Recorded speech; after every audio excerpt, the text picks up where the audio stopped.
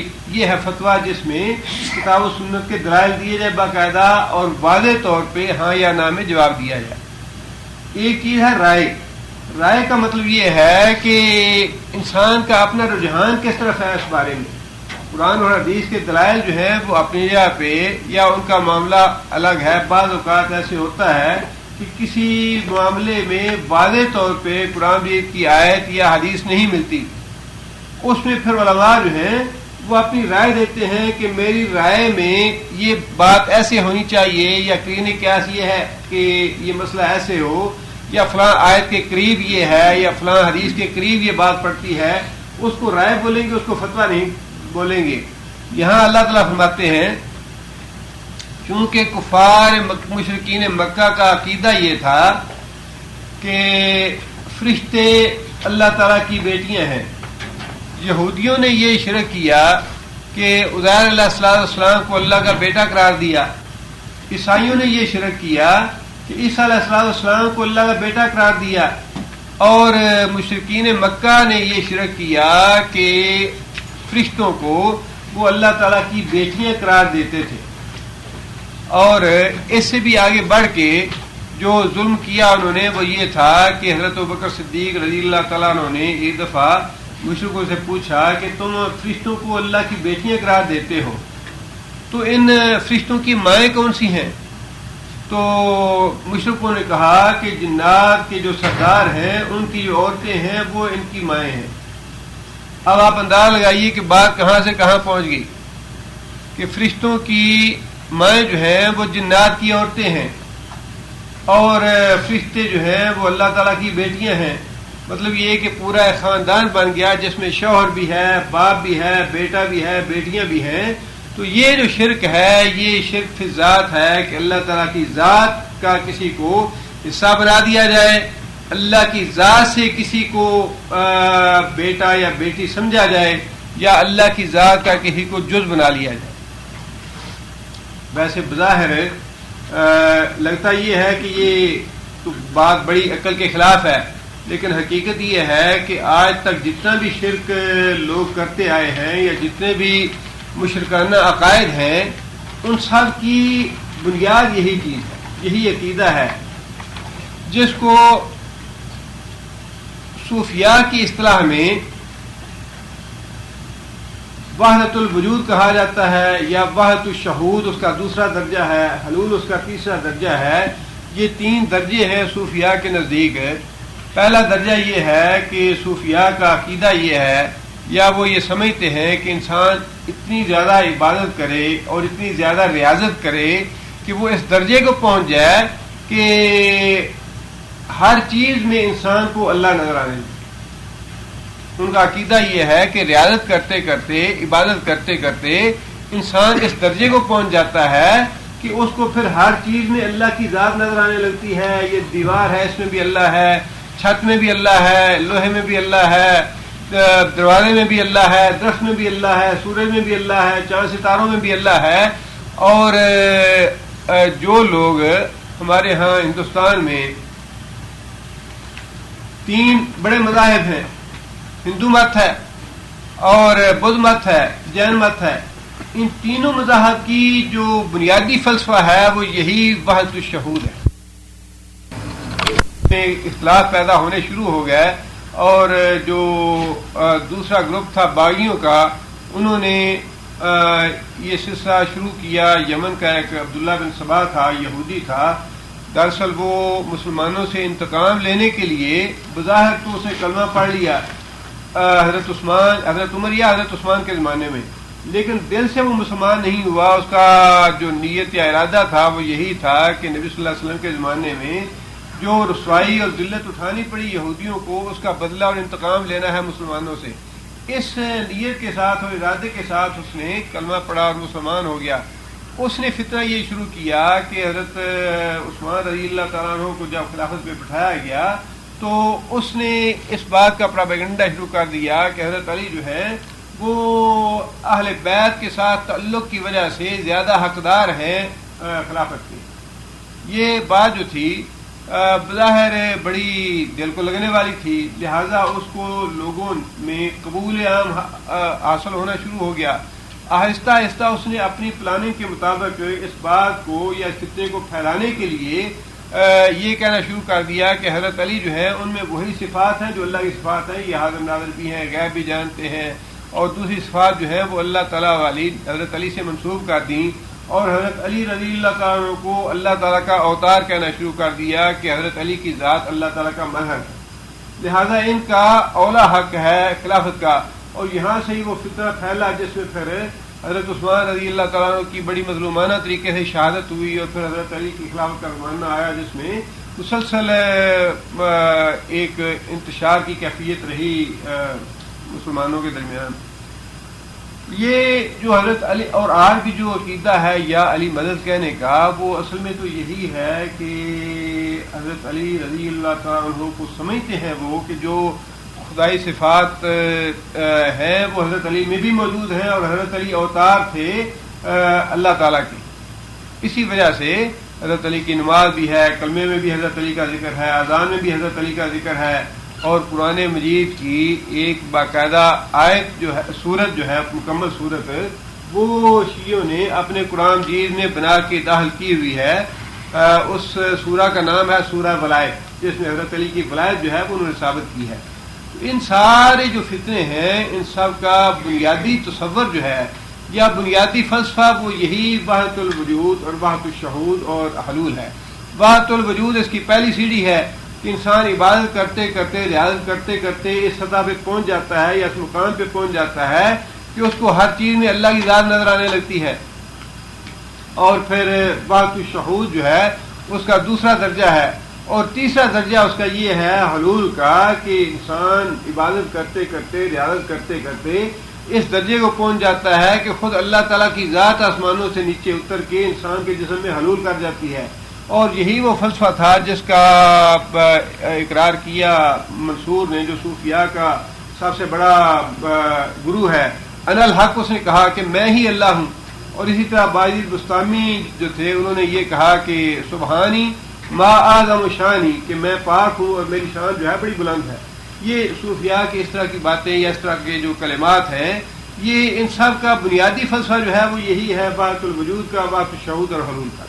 اور یہ بہت بڑا فطرہ ہے، یہی وہ چیز ہے جو مشرکین مکہ جو تھے ان کے ذہنوں میں بھی تھی کہ یہ جو فرشتے ہیں یہ اللہ تعالیٰ کی بیٹیاں ہیں۔ اس کے بارے میں اللہ تعالیٰ نے ان کے اس شرکیہ عقیدے کی تردید اس آیت میں اللہ نے فرمائی، فاستفتہم، فاستفتہ، تو سوال کر، تو پوچھ، ہم ان سے یعنی مشرکوں سے، کیا لے ربے کا، واسطے تیرے رب کے، البنات، بیٹیاں، بنت کی جمع بنات، وَلَهُمُ الْبَنُونَ، وَلَهُمْ اور واسطے ان کے، بنون، بنون کا واحد ابن، بنون مطلب یہ کہ تم اپنے لیے تو پسند کرتے ہو بیٹے، اور قرآن مجید میں بھی اللہ نے یہ بات ارشاد فرمائی کہ جب ان کے ہاں کوئی بیٹی پیدا ہو جاتی ہے تو ان کا چہرہ جو ہے وہ لٹک جاتا ہے، چہرہ سیاہ ہو جاتا ہے، غم سے بھر جاتے ہیں،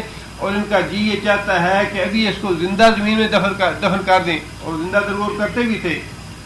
اب ان کی اپنی نفرت بیٹیوں سے اور اللہ تعالیٰ کے نام سے بیٹیاں منسوب کرنا، اللہ تعالیٰ نے ایک الزامی جواب کے طور پہ یہ سوال کیا مشرکوں سے کہ اے محمد صلی اللہ علیہ وسلم ان سے پوچھو کہ تم اپنے لیے تو بیٹے پسند کرتے ہو اور اللہ کے لیے بیٹیاں پسند کرتے ہو، یہ کہ کیسی عجیب تقسیم ہے۔ اس کا مطلب یہ نہیں ہے کہ بیٹے اللہ کو پسند ہیں یا بیٹے واقعی ہیں اللہ کے اور اللہ بیٹیاں پسند نہیں کرتا، بلکہ یہ ایک الزامی جواب ہے کہ اللہ کے تو نہ بیٹے ہیں نہ بیٹیاں ہیں، لیکن تمہاری یہ عقل اور مت کیسے ماری گئی کہ تم ایک چیز کو ناپسند کرتے ہو، جس چیز کو تم ناپسند کرتے ہو اس کو تم نے اللہ کے لیے رکھ دیا ہے۔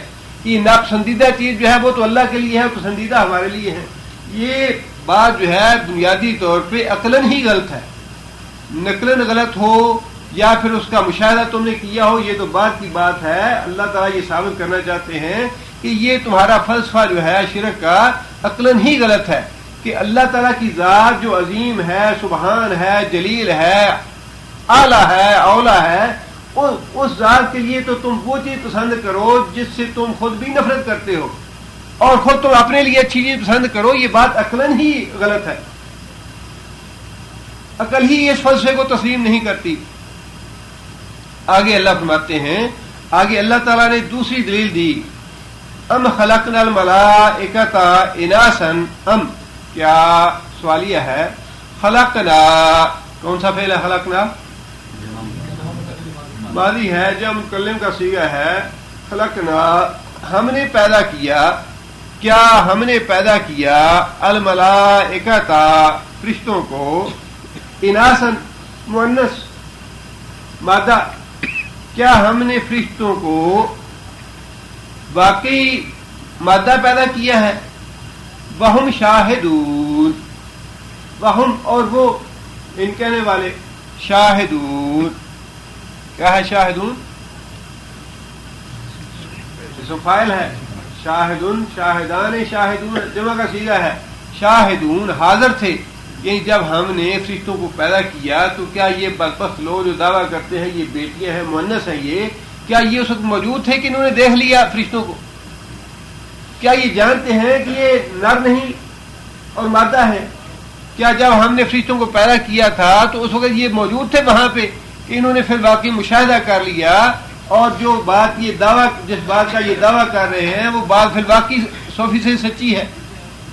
اللہ تعالیٰ نے یہ دلیل دے کے ان کی اس الزام کو رد کر دیا، یا ان کے اس فلسفے کو، ان کے اس عقیدے کو باطل قرار دے دیا کہ جب میں نے فرشتوں کو پیدا کیا تھا اس وقت ان میں سے کوئی بھی موجود نہیں تھا جو یہ دعویٰ کر سکے کہ میں نے دیکھا ہے کہ یہ مادہ ہے یا نر ہے. یہ گویا کہ ان کے رد میں اللہ تعالیٰ نے پہلی دلیل دے دی. آگے اللہ فرماتے ہیں، الا خبردار یا سنو، انہم بے شک وہ، من افکہم، افک کا معنی جھوٹی بات. واقعہ افک بڑا مشہور ہے جو حضرت عائشہ رضی اللہ تعالیٰ عنہا پہ بہتان لگایا گیا. افک کا معنی بہتان لگانا، جھوٹی بات کسی کے لیے گھڑنا. افکہم یہ ان کا جھوٹ ہے، لا یقولون جو کچھ یہ کہتے ہیں. اللہ تعالیٰ فرماتے ہیں کہ فرشتوں کے بارے میں یہ جو بات کہتے ہیں کہ یہ بیٹیاں ہیں یا مادہ ہیں، یہ بالکل گھڑی ہوئی بات ہے، جھوٹی بات ہے جو یہ کر رہے ہیں. لا یقولون کا تعلق جو ہے وہ اگلے لفظ کے ساتھ بھی ہے، لا یقولون ولد اللہ، یہ کہتے ہیں کہ اللہ کی اولاد ہے. وَإِنَّهُمْ لَكَاذِبُونَ، وَإِنَّهُمْ اور بے شک وہ، لَكَاذِبُونَ البتہ جھوٹے ہیں. کاذبون کیا ہے؟ اسم فاعل ہے، کاذبن کاذبان کاذبون، بے شک وہ جھوٹے ہیں. اصطفى البنات علی البنین، اصطفى کون سا فعل اصطفى؟ جی اصطفى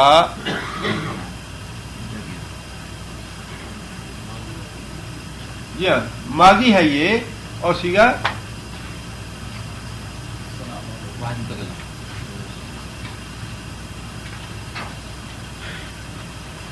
واحد متکلم کا تو بڑا واضح علامت ہے، اس کے آخر میں تا آنی چاہیے. واحد مذکر غائب ہے، کس کے لیے سوال ہوا؟ جی اصطفیٰ کیا معنی؟ وہ رشتے تو جمع ہو گیا. اصطفیٰ اصل میں تھوڑا سا ان الفاظ پہ اگر آپ غور کریں گے تو پھر آپ کو ترجمے کی صحیح سمجھ آئے گی، ورنہ جب آپ عقل الگ پڑھیں گے تو پھر کنفیوز ہوں گے. چھوٹی چھوٹی باتوں کو تھوڑا سا غور کر کے اگر آپ کوشش کریں گے تو انشاءاللہ بات واضح ہوگی. تھوڑا سا اس پہ غور کریں کہ اصطفیٰ جو ہے یہ صیغہ کون سا ہے؟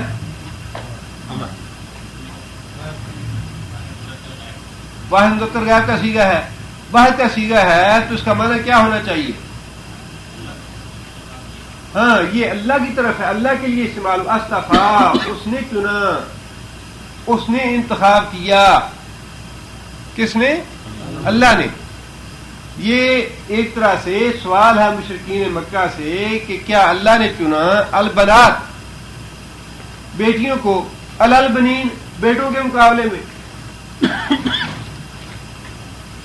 ماضی اور مضارع کی گردان جو ہے کم از کم قرآن مجید کا ترجمہ اور مفہوم سمجھنے کے لیے یہ ہر آدمی کو سمجھنی چاہیے. ویسے تو الحمدللہ یہ بھی غنیمت ہے, میں اس سے آپ ڈسکریج نہ ہوں یا مایوسی والی بات نہیں ہے. الحمدللہ آ کے سننا اور اس کو پڑھنا اور اس کے مسائل اور احکام جاننے یہ بھی الحمدللہ بڑی اچھی بات ہے.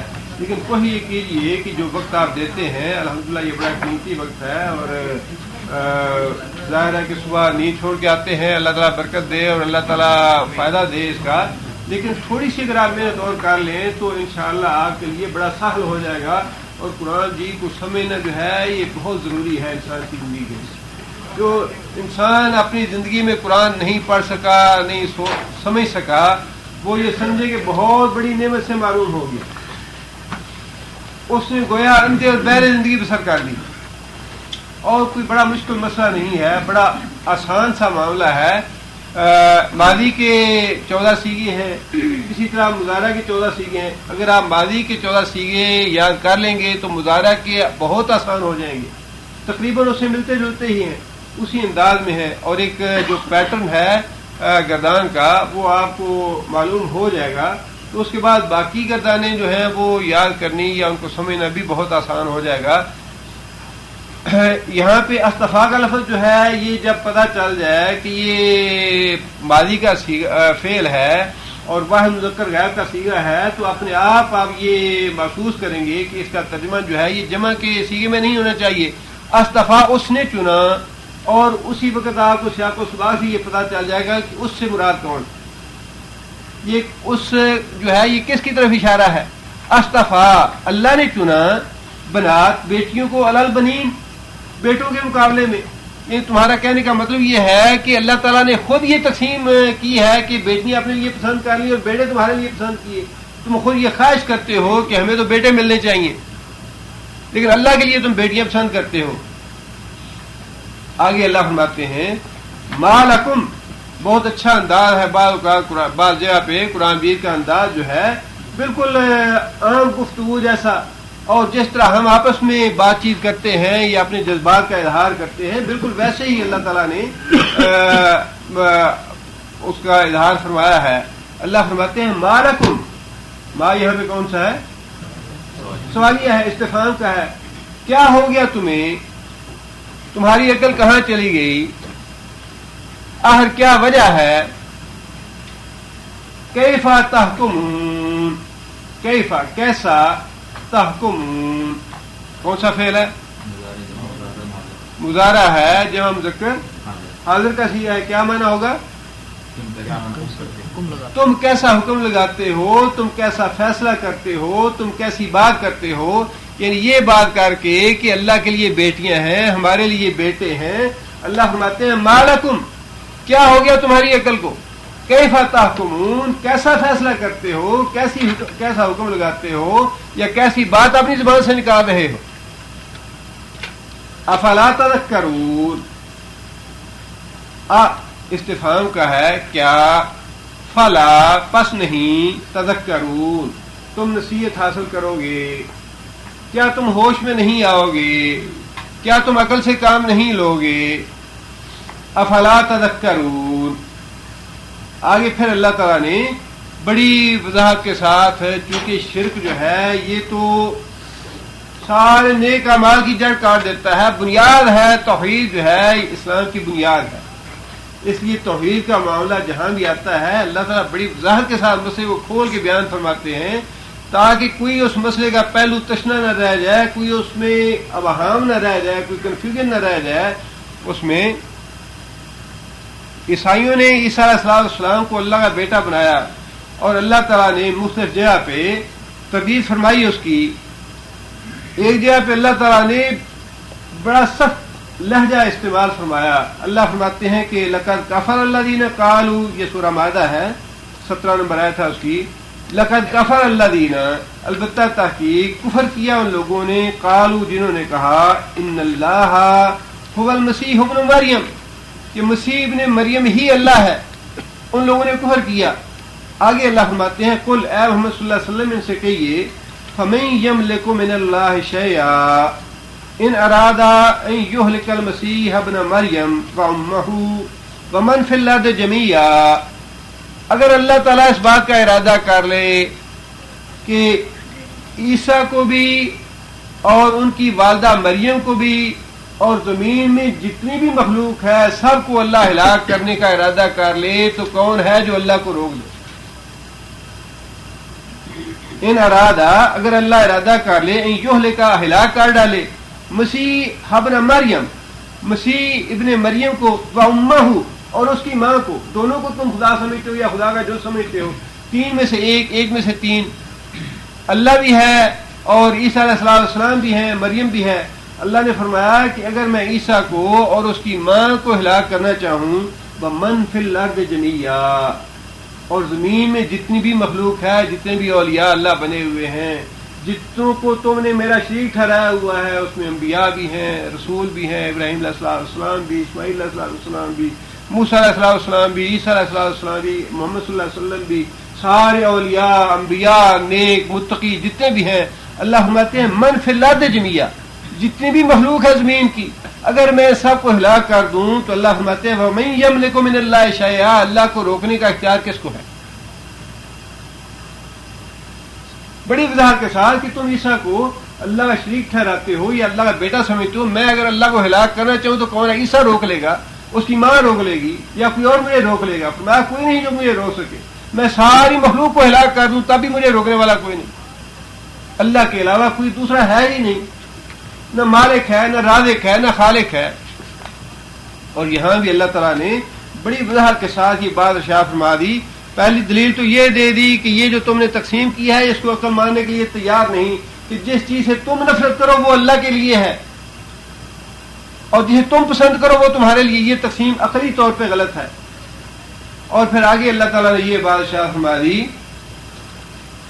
کہ کیا تم نے مشاہدہ کیا تھا جب میں نے فرشتوں کو بنایا تھا کہ یہ مادہ ہے، نر نہیں ہے؟ پھر تبدیل فرما دی۔ اور تیسری بات اللہ نے یہ فرمائی ام لکم سلطان مبین، ام کیا، لکم واسطے تمہارے، سلطان، سلطان کا معنی ویسے طاقت ہے اس کا معنی، لیکن اصطلاح کے طور پہ دلیل کے معنوں میں یہ لفظ استعمال ہوتا ہے۔ بنیادی طور پہ اس کا معنی جو ہے وہ قوت اور طاقت ہی ہے، لیکن دلیل میں بڑی قوت ہوتی ہے، دلیل سے آدمی بات منوا لیتا ہے دوسرے سے، لہذا اس کا اصطلاحی معنی دلیل ہے۔ ام لکم سلطان، کیا ہے تمہارے پاس کوئی دلیل، مبین، واضح، کھلی کھلی، فاتو، اللہ فرماتے ہیں پس لے آؤ، بکتابکم، اپنی اس کتاب کو جس میں تم یہ دلیل لکھی ہوئی پاتے ہو، اس کتاب کو لے آؤ جس کے لیے تم دعویٰ کرتے ہو کہ اللہ یہ فرشتے اللہ کی بیٹیاں ہیں، ان کنتم صادقین، اگر تم واقعی سچے ہو تو پھر کوئی دلیل تو لاؤ۔ نہ اگر اس بات کو تسلیم کرنے کے لیے تیار ہے کہ اللہ کے لیے بیٹیاں ہونی چاہیے، نہ تم اس وقت حاضر تھے جب میں نے فرشتوں کو پیدا کیا کہ تم یہ دعویٰ کر سکو کہ واقعی فرشتے اللہ کی بیٹیاں ہیں، اور اگر یہ دونوں باتیں نہیں تو پھر اللہ کی طرف سے نازل کی ہوئی کوئی کتاب ہے تمہارے پاس جس میں یہ لکھا ہو کہ یہ فرشتے مؤنث ہیں اور اللہ کی بیٹیاں ہیں؟ اللہ فرماتے ہیں فاتو، لاؤ دکھاؤ مجھے، ان کنتم صادقین، اگر تم اپنے اس دعوے میں سچے ہو۔ مطلب یہ کہ جتنے بھی عقلی اور نقلی دلائل ہو سکتے تھے اللہ تعالیٰ نے سارے دے دیے کہ یہ تمہارا عقیدہ شرکیہ جو ہے یہ باطل ہے، نہ کوئی اللہ کا جز ہے، نہ اللہ کا حصہ ہے، نہ بیٹا ہے، نہ بیٹی ہے، نہ ہی اللہ کے نور سے کوئی نور ہے۔ بھئی اللہ تو ہے ہی نور، اللہ نور سماوات والارض، اور جب یہ انسان کہے کہ محمد صلی اللہ علیہ وسلم نور ہیں تو اس کا مطلب کیا ہوا؟ اس کا مطلب یہ ہے کہ محمد صلی اللہ علیہ وسلم اللہ کے نور سے نور ہے۔ نور ہدایت جو ہے وہ تو اس میں حرج نہیں، نور ہدایت تو ہے نبی صلی اللہ علیہ وسلم، اور خود قرآن مجید نے بھی نور کہا نبی صلی اللہ علیہ وسلم کو کہ تمہارے پاس نور آ گیا، لہذا نور ہدایت تو ہے نبی صلی اللہ علیہ وسلم، لیکن اللہ کے نور سے نور جو ہے یہ تو وہی بات ہے کہ اللہ کا بیٹا قرار دیا جائے، اللہ کی بیٹی قرار دیا جائے، یا اللہ کا جز قرار دیا جائے، یا اللہ کے نور سے نور قرار دیا جائے، یہ ساری باتیں ایک ہی ہیں۔ لہذا اللہ فرماتے ہیں کہ اگر تم ایسا اپنے دعوے میں سچے ہو تو اس بات کے حق میں کوئی دلیل لاؤ جو کسی کتاب میں لکھی ہوئی ہو. فاتو ہاں جی لاؤ. آگے اللہ فرماتے ہیں وجعلوا، جعلوا کون سا فعل ہے؟ ماضی ہے صیغہ جو مذکر غائب کا. جعلوا وہ بناتے ہیں، اشارہ کس طرف ہوا؟ مشرکین کی طرف. یعنی یہ صیغہ جو ہے نا اسی سے آپ کو پتہ چل جائے گا. اگر آپ کو صیغے کا علم ہے، ماضی مضارع گردان آپ جانتے ہیں، تو صیغے سے ہی آپ کو پتہ چل جائے گا کہ یہ اس بات کا اشارہ کس طرف ہے. جعلوا مشرک بناتے ہیں، مشرک کرتے ہیں، بینہ اس کے درمیان، ہو کی ضمیر اللہ کے لیے، بینہ اللہ کے درمیان، و بین الجنت نسبا اور جنوں کے درمیان، نسبا نسب کا معنی رشتہ، خاندانی تعلق، حسب نسب کا معنی ہے خاندانی تعلق. یہ مشرک جو ہیں یہ فرشتوں کو اللہ کی بیٹیاں قرار دے کے جنوں میں، فرشتوں میں اور اللہ تعالیٰ کی ذات میں خاندانی رشتہ قائم کرتے ہیں. آگے اللہ فرماتے ہیں بالاقت اور البتہ تحقیق، علمت الجنت، علمت کون سا فعل ہے؟ مؤنث ہے اور صیغہ واحد مؤنث.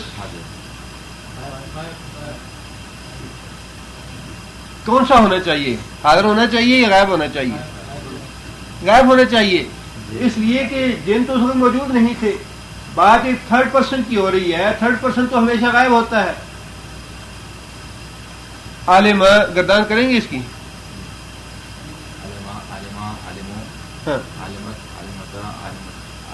علمنا، علمتا،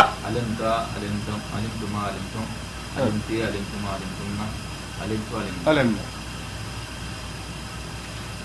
علمت جو ہے ویسے یہ واحد مؤنث کا صیغہ ہے، لیکن جنات کے لیے اس لیے آیا ہے کہ جنات کی نوع کے لیے، جنات کی نوع کے لیے واحد مؤنث کا صیغہ آیا ہے.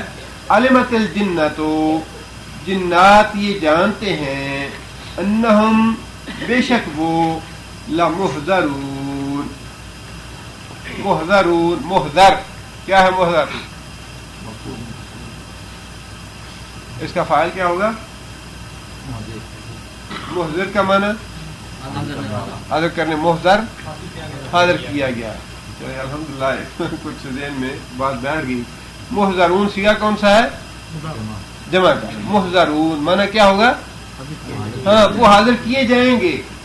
محضرون وہ حاضر کیے جائیں. کون حاضر کیے جائیں گے؟ انہم بے شک وہ، ہم کا اشارہ کس طرف ہے؟ جنوں کی طرف. بے شک وہ جنات لمحضرون حاضر کیے جائیں گے. یہ لفظ جہاں کہیں آتا ہے قرآن مجید میں، اس سے مراد کیا ہے؟ قیامت کے روز عذاب میں حاضر کیے جائیں گے، اللہ کی سزا کے لیے حاضر کیے جائیں گے. مطلب یہ ہے کہ جنوں میں سے جو یہ باتیں کریں گے کفر والی، شرک والی، سارے جنات تو نہیں، جس طرح انسانوں میں سے جو شرک کرنے والے ہیں وہ حاضر کیے جائیں گے یا پکڑے جائیں گے. اسی طرح جنات میں سے بھی مفہوم آیت کا یہ ہے کہ جنات میں سے بھی وہ جن جو اس طرح کی باتیں کریں گے جس طرح کی تم کر رہے ہو، وہ قیامت کے دن عذاب میں حاضر کیے جائیں گے. اس بات کا جنوں کو بھی علم ہے. جس طرح انسانوں میں سے علماء جو ہیں ان کو اس بات کا علم ہے کہ جو شرک کرے گا جہنم میں جائے گا، اسی طرح جنوں میں بھی جو علماء ہیں وہ یہ بات جانتے ہیں کہ ہم میں سے جو شرک کرے گا وہ جہنم میں جائے گا. جس طرح انسانوں کا معاملہ ہے ویسے ہی جنات کا بھی معاملہ ہے. یہ ہندوستان میں سید نذیر حسین محدث دہلوی بڑے معروف محدث ہیں اور کتاب سنت کی اشاعت کے لیے ان کی خدمات بڑی معروف ہیں. سید نذیر حسین محدث دہلوی دہلی کے، ان کے بارے میں یہ واقعہ آتا ہے کہ ان کے مدرسے میں ایک طالب علم نے سانپ کو مار دیا. سانپ کے بارے میں نبی صلی اللہ علیہ وسلم کا ارشاد یہ ہے کہ گھر میں دیکھو تو سانپ کو فوراً نہ مارو، بلکہ اسے یہ کہو کہ اگر تم جن ہو تو چلے جاؤ، ہمیں تکلیف نہ دو، اور 2 دن انتظار کرو یا 3 دن کا ہے، اگر 2-3 دن پھر بھی آتا رہے تو پھر اس کو مارو. فوراً جن کو نہیں مارنا چاہیے گھروں میں، اس لیے کہ گھروں میں اکثر جنات وغیرہ ہوتے ہیں اور ان کو شکل بدلنے کا اللہ تعالیٰ نے اختیار دیا ہے، لہذا اس بات کا امکان ہوتا ہے کہ کہیں وہ جن وغیرہ نہ ہو. مدرسے کے طلباء بیٹھے تھے اور مسجد میں جن نظر آیا طالب علم کو، تو اس نے جن کو مار دیا اور اس کو سانپ کو مار دیا. سانپ کو مار دیا تو اس کے تھوڑی دیر بعد ہی بڑی تیز زور کی آندھی چلی، اور اس آندھی میں کچھ لوگ آئے سید صاحب کے پاس. انہوں نے کہا جی ہم آپ کے پاس قتل کا مقدمہ لے کے آئے ہیں. سید صاحب نے پوچھا کیا بات ہے؟ انہوں نے کہا جی اس نے ہمارا ایک بندہ مار دیا. سید صاحب کو ساری بات کا پتہ چلا تو انہوں نے بلایا بچے کو، لڑکے سے پوچھا کہ بھائی کیا ہوا؟ تو اس نے کہا جی یہ مسجد میں سانپ تھا تو میں نے مار دیا اس کو، ہمیں کیا پتا تھا یہ جن ہے. تو سید صاحب نے یہ حدیث پڑھی، نبی صلی اللہ علیہ وسلم نے فرمایا کہ جو اذیت دینے والی چیزیں ہیں وہ اگر حرم میں بھی ملیں یا مسجد میں بھی نظر آئیں تو ان کو مار دو. تو ان کا جو سردار تھا یا جو جس نے طلب کیا تھا سید صاحب کو، بہت ہی بوڑھا آدمی تھا. اس کی آنکھوں کے یہ جو بال تھے یہ آنکھوں کے اوپر پڑے ہوئے تھے، بہت پرانا واقعہ ہے. تو اس نے اپنے ایسے بال اوپر اٹھائے اور کہنے لگا کہ ہا قضا سمیت رسول اللہ صلی اللہ علیہ وسلم، کہ یہ جس طرح تم حدیث بیان کر رہے ہو یہ میں نے اپنی کانوں سے حدیث نبی صلی اللہ علیہ وسلم سے سنی ہے. اس کا مطلب یہ ہے کہ بڑی طویل عمر کا جن تھا وہ، جس نے نبی صلی اللہ علیہ وسلم کو خود دیکھا اور سنا. تو یہ ہے کہ جنات میں بھی ویسے ہی عالم ہیں، فاضل ہیں یا دین کی اور شریعت کے جاننے والے جیسا انسانوں میں ہیں. لہٰذا اس آیت میں جو یہ بات اللہ نے فرمائی کہ جنوں کو یہ پتہ ہے کہ وہ حاضر ہونے والے ہیں یا حاضر کیے جائیں گے، لہذا وہ ایسی بات نہیں کہہ سکتے. اس سے مراد یہی ہے کہ وہ جنات جو عالم فاضل ہیں، دین کی اور شریعت کے احکام سے واقف ہیں، وہ نہیں جائیں گے. لیکن جو شرک کرتے ہیں، جو ایسی باتیں کہتے ہیں، لمحضرون، وہ قیامت کے دن حاضر کیے جائیں. آگے اللہ فرماتے ہیں سبحان اللہ اما یصفون. سبحان اللہ، اللہ کی ذات پاک ہے، اما اس چیز سے، یصفون جو لوگ بناتے ہیں. یصفون کون سا فعل ہے؟ جمع مذکر غیر کا صیغہ ہے، وہ بناتے ہیں، 3rd پرسن ہے. الا عباد اللہ المخلصین، سوائے یعنی ایسی باتیں وہ لوگ نہیں کرتے جو اللہ کے چنے ہوئے بندے ہیں اور وہ حاضر بھی نہیں کیے جائیں گے، ان کو عذاب یا سزا نہیں ہوگا. آگے اللہ فرماتے ہیں فَإِنَّكُمْ بَمَا تَعْبُدُونَ. یہ کم سے مراد کون ہے؟ مشرک. ہاں جی، مشرک. فَإِنَّكُمْ پس بے شک تم لوگ یعنی مشرک، بما تعبدون، ما یہاں پہ کون سا ہے؟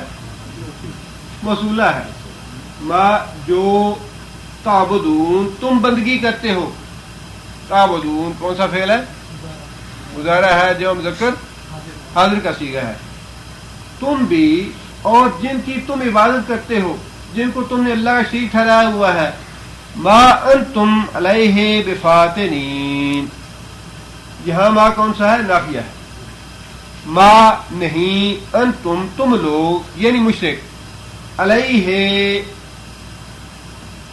ہی کی ضمیر اللہ کی طرف ہے، علیہ اللہ کے خلاف، بفاتنین، فاتن کیا ہے؟ فاتن فتنہ پیدا کرنے والا، فاتنین فتنہ پیدا کرنے والے. تم لوگ فتنہ پیدا نہیں کر سکتے اللہ کے خلاف، یعنی تم بھی یعنی مشرک اور جن کو تم نے اللہ شریک ٹھہرا رکھا ہے، اللہ کے خلاف کسی کو بھی فتنے میں نہیں ڈال سکتے. اللہ سوائے اس آدمی کے، من جو کہ ہوا وہ، سال الجحیم